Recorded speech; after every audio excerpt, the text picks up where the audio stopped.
keeping up with our motto, let learning be a joy and teaching a pleasure. Here we are with the remote teaching and learning process to bridge the gap. Happy learning, students. नमस्ते बच्चों, कैसे हो आप सब। आशा है सभी स्वस्थ और सुरक्षित होंगे। विषय हिंदी, कक्षा चौथी, पाठ बंदरों की बागवानी। बंदरों की बागवानी एक रोचक और प्रसिद्ध कहानी आज आपको सुनाने जा रही हूँ। कहानी के मुख्य 3 पात्र हैं। राजा, जिसका नाम राजवीर है, माली, जिसका नाम मूलचंद है, बंदरों का मालिक और बंदर। पूरी कहानी इन्हीं पात्रों के ऊपर आधारित है। कहानी अत्यंत ही रोचक और प्रेरणादायक है। कहानी के अंत में एक मुहावरे का उपयोग किया गया है। मुहावरा कुछ इस प्रकार है, जिसका काम उसी को साजे। मुहावरे का अर्थ, जो काम जिसे करने का वही करे तो ठीक रहता है, और कोई करे तो उसको मुसीबतों का सामना करना पड़ता है। पूरी कहानी इसी मुहावरे पर आधारित है। तो चलिए पूरी कहानी पढ़ते हैं और विस्तार पूर्वक समझते हैं। आइए बच्चों, कहानी को पढ़ते हैं। राजा राजवीर को फल फूल बहुत पसंद थे। उसने अनेक सुंदर बाग लगवाए थे। राजा के सबसे बड़े बाग का माली मूलचंद बहुत होशियार था। उस बाग के फल व फूल सबसे अच्छे होते थे। राजा भी माली से बहुत प्रसन्न रहता था। कहानी को विस्तार से समझते हैं। एक राजा था जिसका नाम राजवीर था। राजा को फल फूल बहुत पसंद था। राजा ने अनेक सुंदर बाग बगीचे लगवाए थे, किंतु जो सबसे बड़ा बाग था, उस बाग का माली मूलचंद था। मूलचंद बड़ा ही होशियार माली था। जिस बाग में मूलचंद काम करता था, उस बाग में बहुत ही अच्छे फल व फूल होते थे। राजा भी माली से बहुत प्रसन्न रहता था। आइए बच्चों, आगे की कहानी पढ़ते हैं। बाग में बंदरों का एक बड़ा झुंड रहता था। माली से उनकी दोस्ती थी। वह बंदरों को मीठे फल खाने के लिए देता था। एक बार नगर में मेला लगा। मेले में दूर दूर से लोग अपनी कला दिखाने आए। सर्कस था, जादूगर था। मेले में तरह तरह के नाच गाने की भी व्यवस्था थी। मूलचंद भी मेला देखने जाना चाहता था, लेकिन बाग में उसे बहुत काम करना था। एक भाग में गुड़ाई करनी थी, एक भाग में पौधों की सिंचाई करनी थी। माली सोचता रहा, क्या करूं जिससे काम भी हो जाए और मेला भी देख सकूं। अचानक उसे एक उपाय सूझा। कहानी को विस्तार से समझते हैं। बाग में ही बंदरों का झुंड अर्थात बहुत सारे बंदर रहते थे। माली और बंदर एक दूसरे के बहुत ही अच्छे दोस्त थे। माली बंदरों को मीठे मीठे फल खाने देता था। एक बार नगर में मेला लगा। मेले में सर्कस और जादूगर का खेल था। साथ ही साथ तरह तरह के नाच गाने की भी व्यवस्था थी। मूलचंद को भी मेला देखने जाने की बहुत इच्छा थी, किंतु बाग में बहुत काम होने की वजह से वह नहीं जा पा रहा था। बाग में उसे गुड़ाई अर्थात मिट्टी खोदकर भुरभुरी करना और सिंचाई अर्थात पेड़ पौधों को पानी देने का काम था। इसलिए मूलचंद मेला देखने नहीं जा पा रहा था। किंतु अचानक ही उसे एक उपाय सूझी और उसने सोचा, क्यों ना कुछ ऐसा काम किया जाए कि काम भी हो जाए और मैं मेला भी देखने जा सकूं। आइए बच्चों, आगे की कहानी पढ़ते हैं।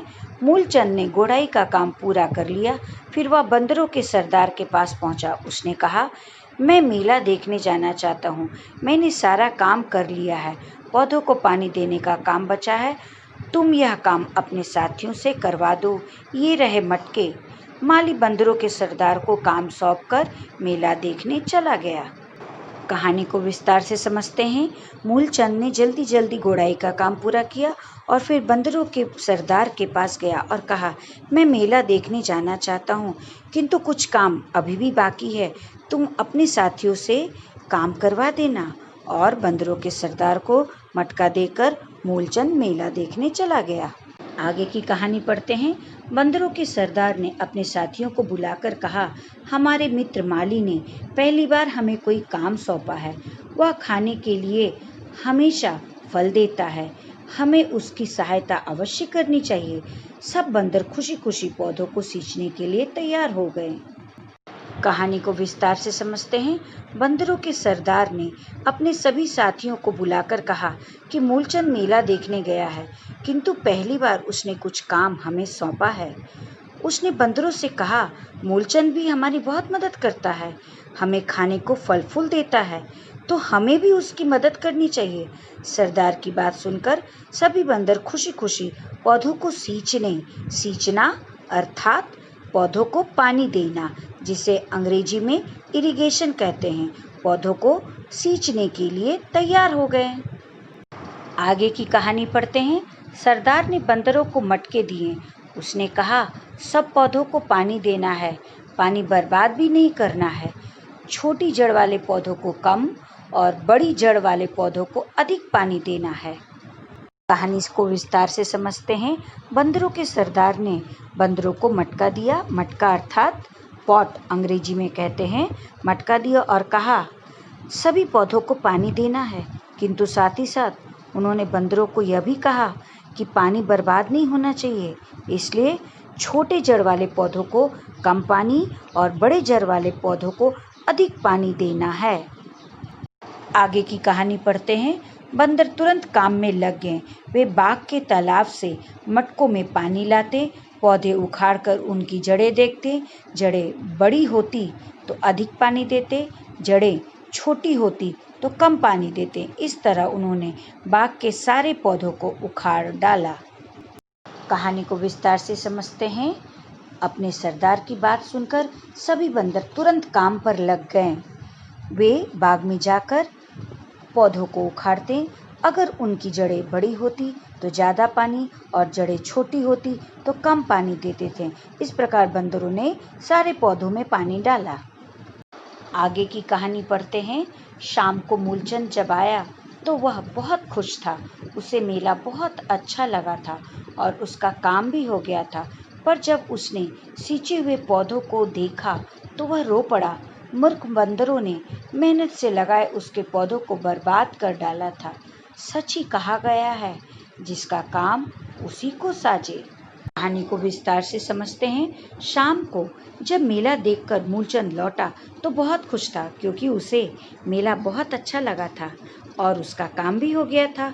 किंतु जैसे ही वह बाग में गया तो पौधों की हालत देखकर रो पड़ा। इतनी मेहनत से सींचे गए पौधे बंदरों ने बर्बाद कर दिए थे। उसकी सारी मेहनत बर्बाद हो गई थी। इसलिए इस कहानी में एक उपयुक्त मुहावरे का प्रयोग किया गया है। मुहावरा कुछ इस प्रकार है, जिसका काम उसी को साजे।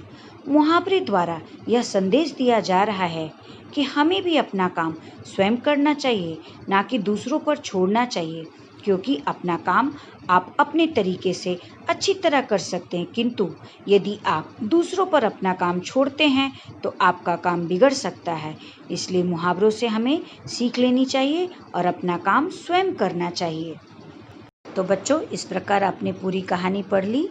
अब कहानी में आए कुछ कठिन हिंदी शब्दों के समानार्थी अर्थ भी जान लेते हैं। प्रसन्न, खुश, झुंड, समूह, गोड़ाई, मिट्टी खोदकर भुरभुरी करना, उपाय, तरकीब, सहायता, मदद, बर्बाद, नष्ट।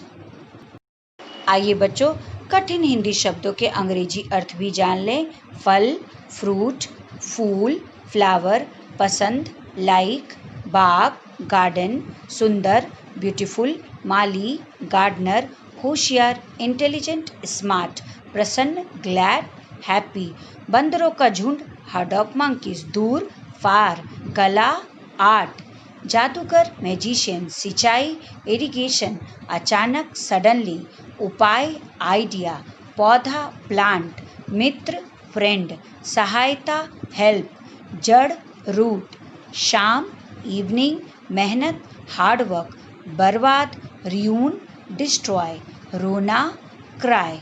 तो बच्चों, इस प्रकार आपने कठिन हिंदी शब्दों के अंग्रेजी अर्थ भी पढ़ लिए। आप घर में स्वस्थ रहिए, हंसते और मुस्कुराते रहिए। धन्यवाद।